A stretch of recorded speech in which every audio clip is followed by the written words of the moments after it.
कर्नाटक है,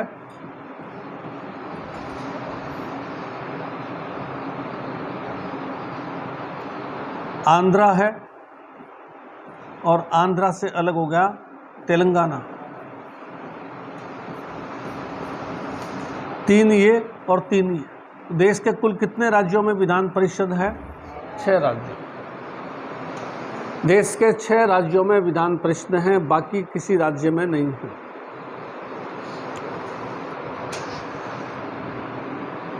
विधान परिषद को हम राज्यसभा का छोटा रूप मानते हैं।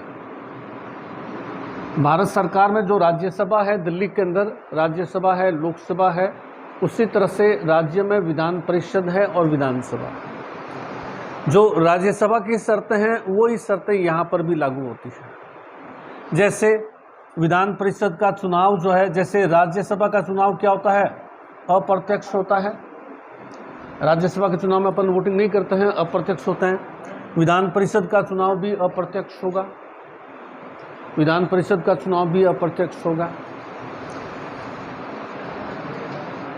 जैसे राज्यसभा भारत का उच्च सदन है, विधान परिषद जो है वो राज्य का उच्च सदन है। भारत का उच्च सदन क्या कहलाता है? राज्यसभा। और किसी राज्य का भी उच्च सदन क्या कहलाता है? विधानसभा। विधान परिषद जो है वो राज्य का उच्च सदन है, विधानसभा भारत का उच्च सदन है।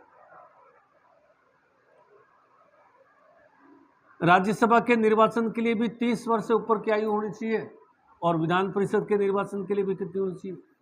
30 वर्ष से ऊपर की आयु होनी चाहिए। लमसम सेम वही चीजें हैं जो राज्यसभा में है, लेकिन 2-3 मूलभूत अंतर हैं जो अंतर ही पूछते हैं कि राज्यसभा और विधान परिषद, इसमें बेसिक अंतर क्या है? 2 फंडामेंटल अंतर है। पहला फंडामेंटल अंतर क्या है कि राज्यसभा को हम कभी भी कानून बना करके समाप्त नहीं कर सकते, ये संविधान का मूल हिस्सा है। राज्यसभा को हम कानून बना करके कह दें कि भी राज्यसभा खत्म कर रहे हैं, ऐसा कभी भी नहीं होगा। राज्यसभा को संविधान के मूल ढांचे का पार्ट माना गया है, कानून बना के। जबकि विधान परिषद जो है, इसको कानून बना करके जब चाहे तब समाप्त भी कर सकते हैं और जब चाहे तब गठित भी कर सकते हैं। आज राजस्थान के भजनलाल जी सरकार का मूड बन गया कि विधान परिषद हो राजस्थान के अंदर, तो गठित कर सकते हैं।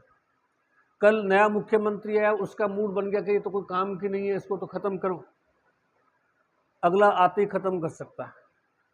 तो ये विधान परिषद जो है वो उस राज्य पर निर्भर करती है। उस राज्य का मुख्यमंत्री चाहे तो गठित कर सकता है और चाहे तो समाप्त भी कर सकता है। इसके लिए कोई बहुत बड़ी फॉर्मेलिटी नहीं है। राज्य की विधानसभा 2/3 बहुमत से प्रस्ताव पारित कर कभी भी गठित कर सकती है और 2/3 बहुमत से प्रस्ताव पारित कर कभी भी गठित विधान परिषद को समाप्त भी कर सकती है, क्योंकि राज्यसभा में ऐसा नहीं है। तो एक अंतर क्या हुआ कि राज्यसभा को हम समाप्त नहीं कर सकते। अब भंग भी राज्यसभा नहीं होती है, अपने पढ़ा है, राज्यसभा भंग भी नहीं होती है और विधान परिषद भी जो है वो भंग नहीं होती है, ये भी भंग नहीं होती। तो क्वेश्चन से वो ये पूछ सकता है कि कौन सी संस्था भंग तो नहीं होती है परंतु समाप्त की जा सकती है।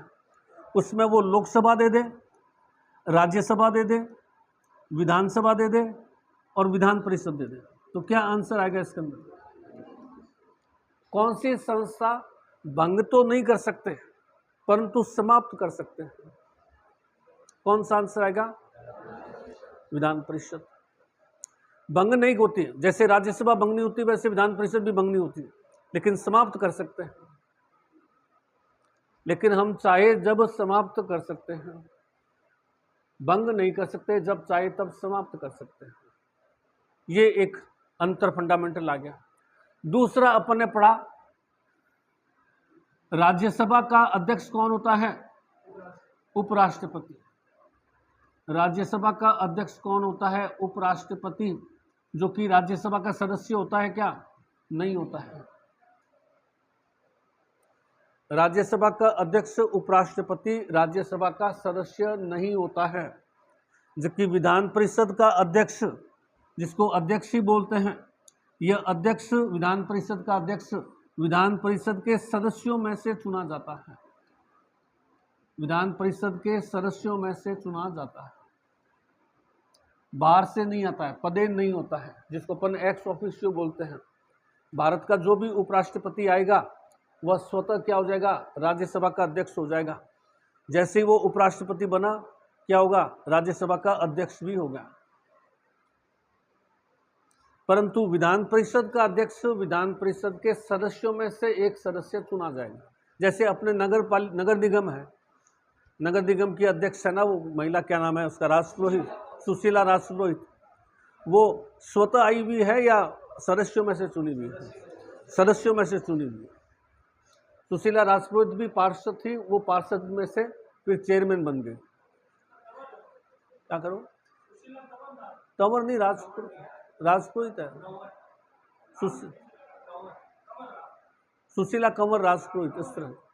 हाँ, तो वो इसमें से ही चुने जाते हैं। दो बेसिक अंतर किसमें है, राज्यसभा में और विधान परिषद। विधान परिषद और राज्यसभा में दो मूलभूत अंतर हैं। तो विधान परिषद जो राज्यों में है वो राज्यसभा के समान है। राजस्थान में अभी तक एक बार भी गठित नहीं हुई है। अभी तक राजस्थान के किसी मुख्यमंत्री ने गठित करने का प्रयास नहीं किया। पिछले कार्यकाल के दौरान वसुंधरा ने एक बार प्रयास किया था, उसने फॉर्मूला भी निकाला था, प्रस्ताव भी भेजा था, लेकिन तब तक जो है वसुंधरा की सरकार का कार्यकाल पूरा हो गया था, प्रोसेस जो चल रहा था उसी दौरान। अब हमारे सामने आता है, सपोज कर लीजिए राजस्थान में विधान परिषद का गठन होता है। गठन की प्रक्रिया तो मैंने बता दी, विधानसभा 2/3 बहुमत से पारित करके और फिर दिल्ली भेज देगी, दिल्ली से ओके मिल जाएगा और गठित कर लेगी। अगर राजस्थान में विधान परिषद गठित होती है तो इसका स्वरूप कैसा होगा, है? नहीं, स्वरूप, इसकी बनावट कैसी होगी?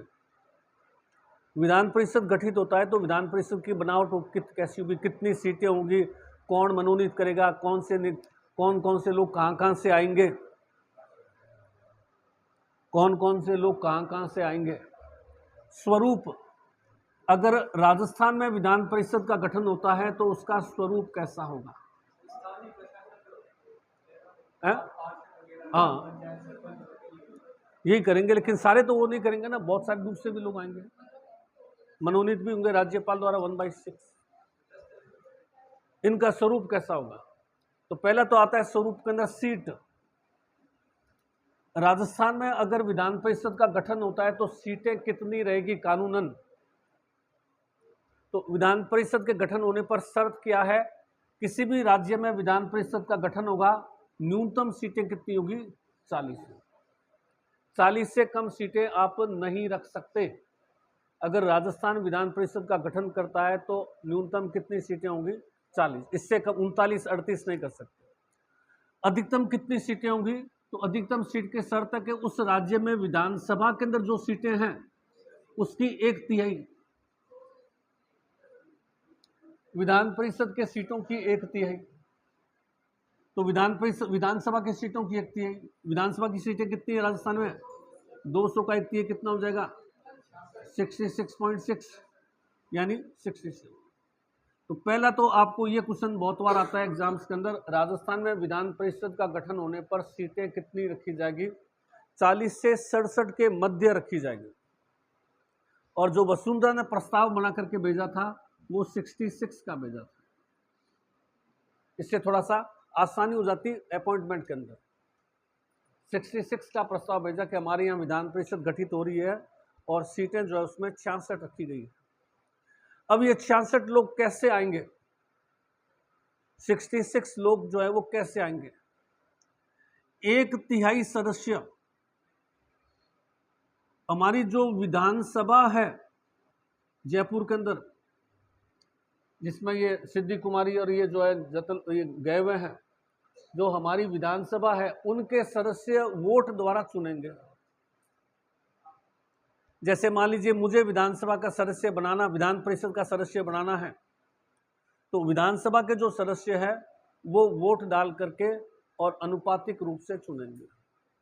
विधानसभा में बीजेपी की 120 सीटें हैं, मान लीजिए कांग्रेस की 80 सीटें हैं, तो बीजेपी वाले जो है वो 1/3 के हिसाब से करके बीजेपी वाले ज़्यादा आदमी भेजेंगे अपने। 120 सीटें हैं, ये 80 है, तो उसकी तुलना में 2-4 आदमी इसके कम होंगे। तो 1/3 सदस्य विधानसभा के सदस्य वोट डालकर चयन करेंगे, अपने में से नहीं। इस पार्टी का ये कैंडिडेट है, इस पार्टी ने इस व्यक्ति को विधान परिषद के लिए नॉमिनेट किया है, इलेक्शन में खड़ा किया, इस पार्टी ने इस है टिकट देगा, वो वास्तव में पर्चा भरेगा और उस पार्टी के लोग उस व्यक्ति को वोट डालेंगे।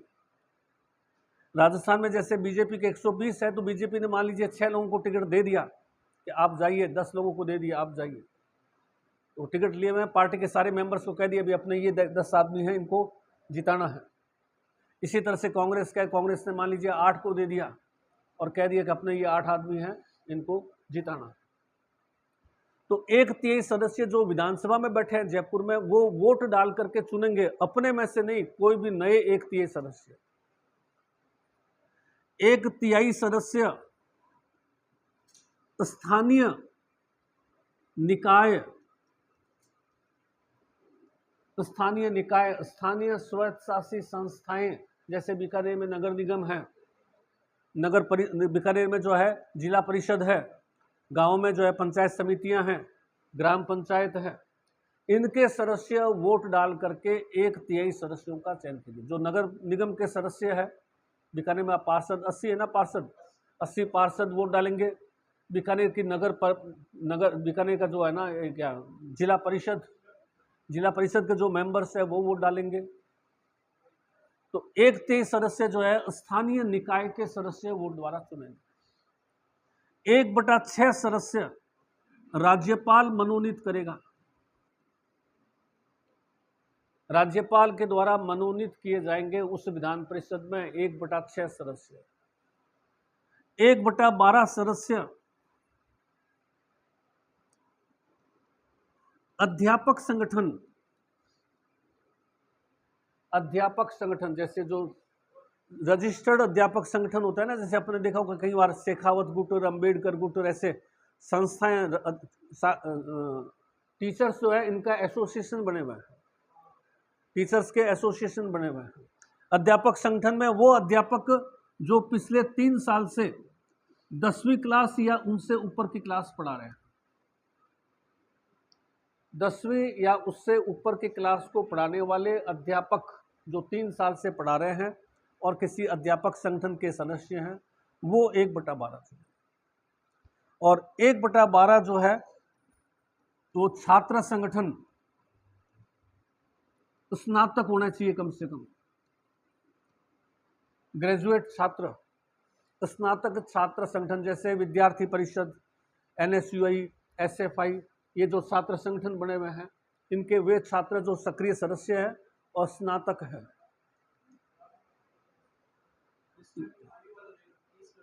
30 वर्ष आयु जो है वो अधिकतम 30 वर्ष निर्वाचन के लिए। वही जैसे राज्यसभा के लिए न्यूनतम 30 वर्ष है, इसके लिए भी न्यूनतम 30 वर्ष आयु है। इनमें वो है कि इनमें जैसे एक रूल आ जाता है कि छात्र जो है वो स्नातक किए 3 वर्ष से अधिक का समय नहीं होना चाहिए। ऐसा तो कोई बूढ़ा बैठा हो, कई लोग जैसे JNU वगैरह में क्या होता है, वो राजनीति कर दी है तो वो बैठे रहते हैं वहाँ पर, किसी में एडमिशन ले लिया फिर आ गया, फिर किसी में एडमिशन ले लिया फिर आ गया। तो 3 साल तक का ही स्नातक छात्र, जिसको 3 साल तक का अनुभव हो, ये राजस्थान में होगा। तो 1/3 अगर कहें तो विधानसभा में कितने हो जाएंगे, 22 सदस्य ये आ जाएंगे, 22 ये आ जाएंगे, 11 ये आ जाएंगे, 5.5 ये आ जाएंगे, एक में 5 हो जाएंगे, एक में 5 हो जाएंगे। तो ये इस तरह से ये वसुंधरा ने प्रारूप बना करके भेजा था। ये क्वेश्चन पूछे जाते हैं बहुत बार, राजस्थान में विधान परिषद गठित हो तो क्या सीट हो रहेगी। राज्यसभा के समान है।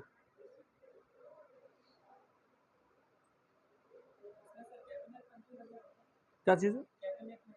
कोई भी मंत्री, अब जैसे कल्ला जी चुनाव हार गए मान लीजिए, बीकानेर से आपने कल्ला जी को हरा दिया और सरकार कांग्रेस की आ गई, पिछली बार जैसे हुआ था, और गहलोत साहब मुख्यमंत्री हैं, कल्ला जी प्रेशर बढ़ाएंगे गहलोत साहब पर, मेरे को मंत्रिमंडल में लो, लोग विधानसभा का चुनाव हार गया तो क्या होगा, इनको विधानसभा से ला करके और विधान परिषद से ला करके और मंत्री बना देंगे।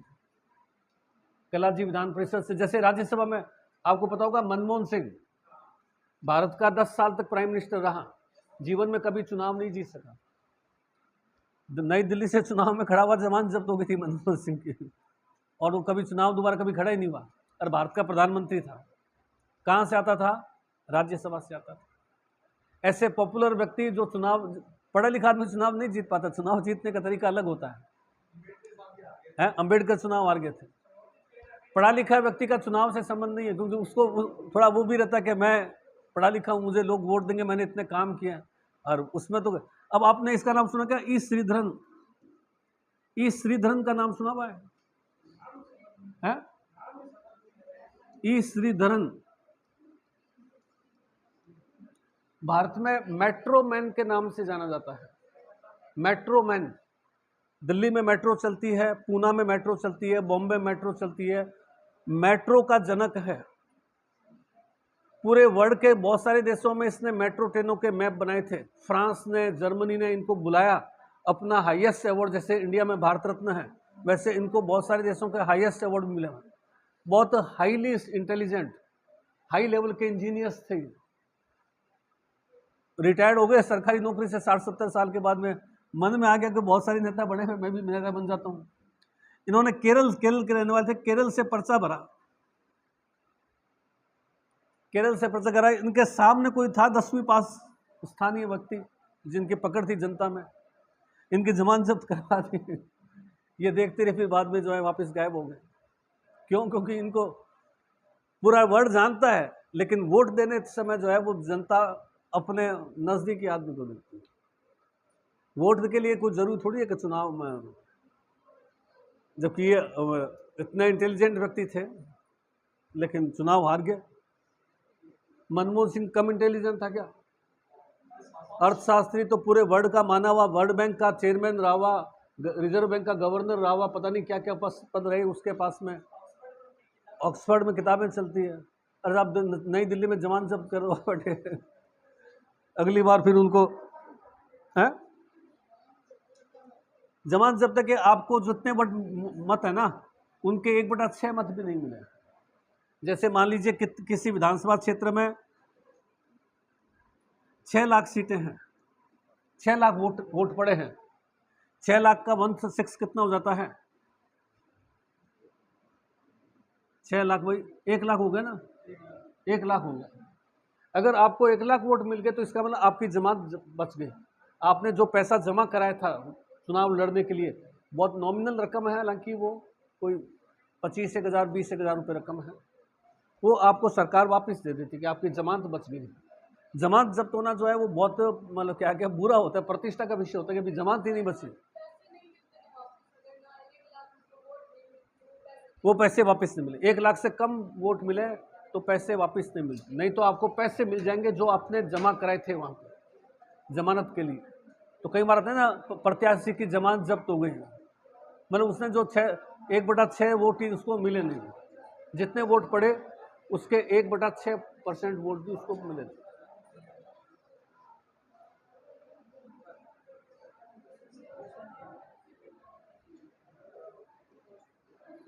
विधानसभा कौन सा अनुच्छेद है? 170।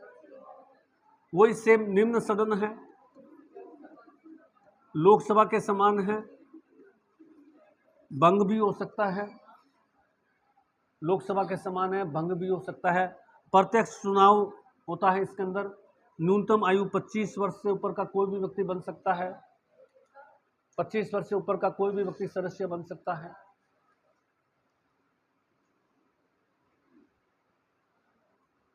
विधानसभा के पहले चुनाव 1952 में होते हैं। उस समय राजस्थान की विधानसभा में 160 सीटें रखी गई थी। 160 सीटें जो है राजस्थान विधानसभा में थी 1952 के अंदर। 1956 में जो है अजमेर का राजस्थान में विलय हुआ। अपन ने पढ़ा अजमेर की धारा विधानसभा थी, कितनी सीटें थी? 30 सीटें, बट गढ़ के कितना होगी? 190 होगी। जो कि जनसंख्या के हिसाब से ज़्यादा हो गई थी, तो तीसरी विधानसभा में इसको वापस कम किया गया था। फिर पांचवी विधानसभा में बढ़ा करके और कितनी सीटें कर दी, 200 सीटें कर दी, जो आज तक 200 चल रही है। अब 2026 में 2026 के अंदर जो है सीटों की रीसफलिंग होगी, इसीलिए नई संसद बनाएगी, संख्या बढ़ेगी बहुत सारी, क्योंकि 2000 अभी तक जो है 2001 के अंदर सीटें बढ़ाने का प्रयास किया गया था। अभी तक 1971 की सीटें चल रही है, 1971 की सीटें चल रही है, जो अभी अपने पास में 25 और जो है वो 200। अब ये रीसफलिंग होगी, सीटें हर राज्य में भी बढ़ेगी, भारत सरकार में भी सीटें बढ़ेगी। 2026 के अंदर जो है वो नई सफलिंग होगी, जिले भी बढ़ गए उस हिसाब से। चलो अपन कंप्लीट करते हैं। मनोनीत मुख्यमंत्री, प्रथम मनोनीत मुख्यमंत्री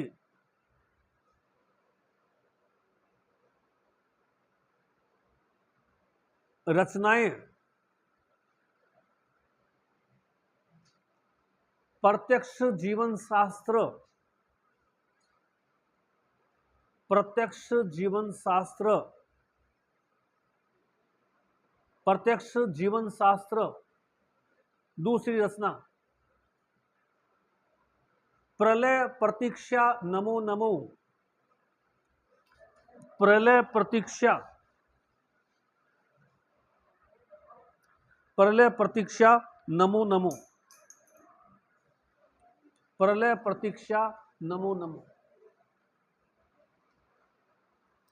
दूसरा श्री वेंकटाचारी, दूसरा श्री वेंकटाचारी, श्री वेंकटाचारी, वेंकटाचारी, वो कहाँ गया?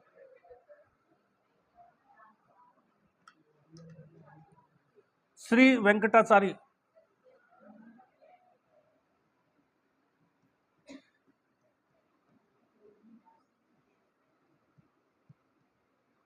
आईसीएस, आईसीएस अधिकारी, श्री वेंकटाचारी आईसीएस अधिकारी,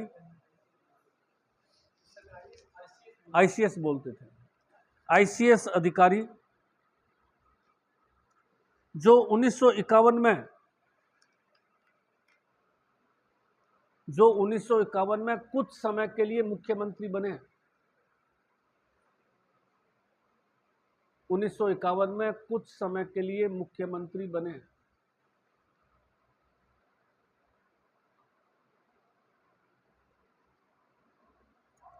जयनारायण व्यास, वो तो ये तमिलनाडु के थे, राजस्थान के थे, ये तो आईसीएस अधिकारी थे। जयनारायण व्यास जोधपुर, जयनारायण व्यास जोधपुर 1951-52, 1951-52 मुख्यमंत्री रहे। 1951-52 मुख्यमंत्री रहे। यह मनोनीत व निर्वाचित दोनों मुख्यमंत्री बने थे। यह मनोनीत व निर्वाचित,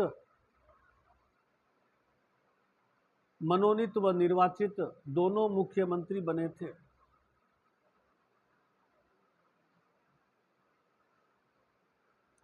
अब आ जाइए निर्वाचित मुख्यमंत्री, निर्वाचित मुख्यमंत्री,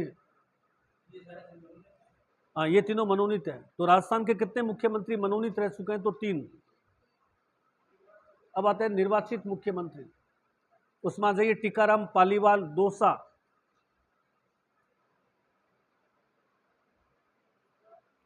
टीकाराम पालीवाल दौसा प्रथम मनोनीत मुख्यमंत्री, प्रथम निर्वाचित मुख्यमंत्री, प्रथम निर्वाचित मुख्यमंत्री जयनारायण व्यास दूसरा, जयनारायण व्यास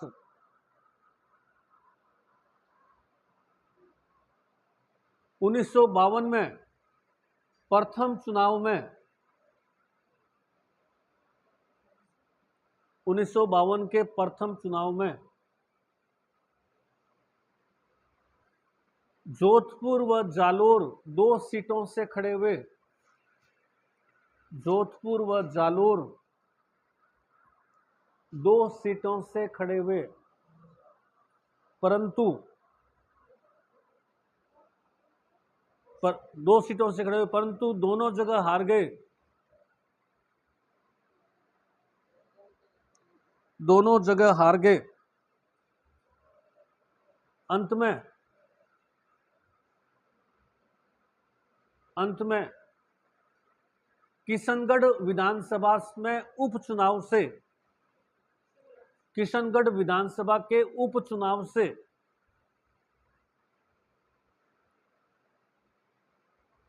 किशनगढ़ विधानसभा के उपचुनाव से निर्वाचित होकर मुख्यमंत्री बने थे। उपचुनाव से निर्वाचित होकर मुख्यमंत्री बने थे। दो जगह से कई बार होता है ना कि जैसे बड़ा व्यक्ति है, अब इनको वहम तो ये था कि मैं वहां पर भी मेरा प्रभाव है तो वहां पर भी 4-5 सीटें को मैं जितवा दूंगा, यहाँ पर भी मेरा प्रभाव है, मैं यहाँ पर भी 4-5 सीटों को जितवा दूंगा। और होता यह है कि प्रभाव दोनों जगह नहीं होता है, दोनों सीटें खराब कर देते हैं। कई बार वहम होता है ना किसी को कि मैं अगर वहां से खड़ा हूंगा तो वहां पर भी मेरे प्रभाव से आसपास की सीटों पर मुझे वोट मिल जाएंगे। हाँ, दो जगह से, पिछले बार नरेंद्र मोदी भी 2 जगह से था, बनारस से और वो गुजरात में था। राहुल गांधी 2 बार होने का उद्देश्य होता है कि 2 जगहों पर मेरा प्रभाव से सीटें बढ़ जाए। जो बड़े नेता होते हैं ना उनको 2 जगह से खड़ा किया जाता है। हाँ, तो जैसे ही वो दूसरी जगह, जैसे राहुल गांधी ने इस्तीफा दिया ना बाद में, फिर वायनाड से इस्तीफा दिया, वहां प्रियंका गांधी खड़ी है, भी वो चुनाव जीतेगी। तो रह तो एक ही सकता है, और विद इन 14 डेज अगर वो इस्तीफा नहीं देता है तो फिर दोनों खारिज हो जाती है उसकी। ये और नियम है, ये सारे नियम से आगे वो जो है ना इसके रूल रेगुलेशन सब बने हैं। कब नहीं, आप इस्तीफा विधानसभा अध्यक्ष को दे दो कि भाई मुझे ये सीट चाहिए, एक सीट आपको खाली करनी पड़ेगी, 2 सीटें नहीं ले सकते। आगे लिखिए, मोहनलाल सुखाड़िया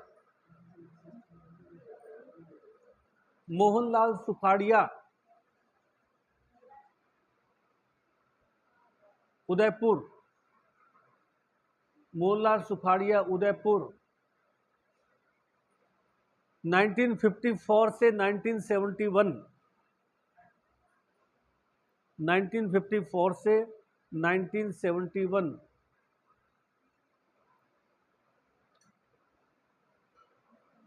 लगातार 17 साल राजस्थान के मुख्यमंत्री रहे। लगातार 17 साल, कंटिन्यूअस, नॉन ब्रेक, लगातार 17 साल मुख्यमंत्री रहे।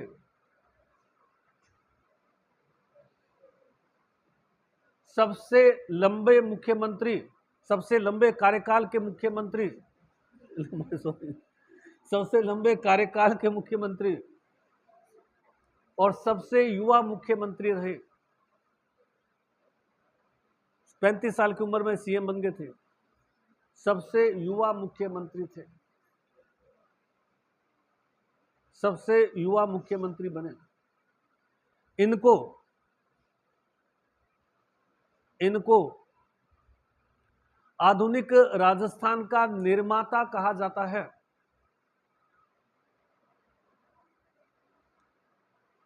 आधुनिक राजस्थान का निर्माता कहा जाता है।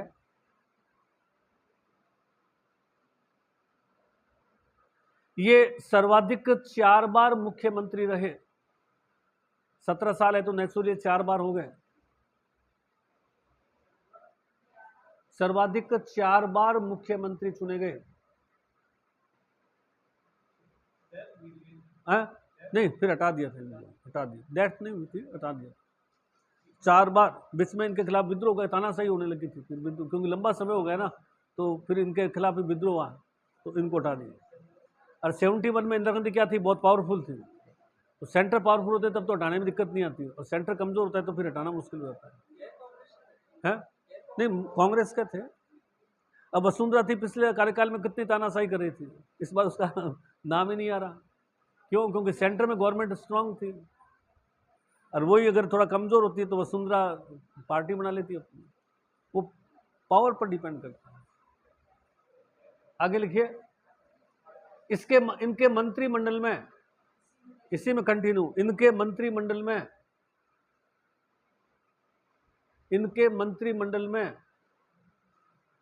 कमला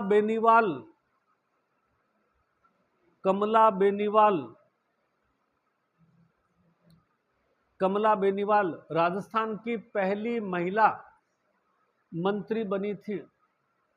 राजस्थान की पहली महिला मंत्री कौन है? कमला बेनीवाल पहली महिला मंत्री बनी थी। बरकतुल्ला खान जोधपुर, अगला बरकतुल्ला खान जोधपुर, गिर गया।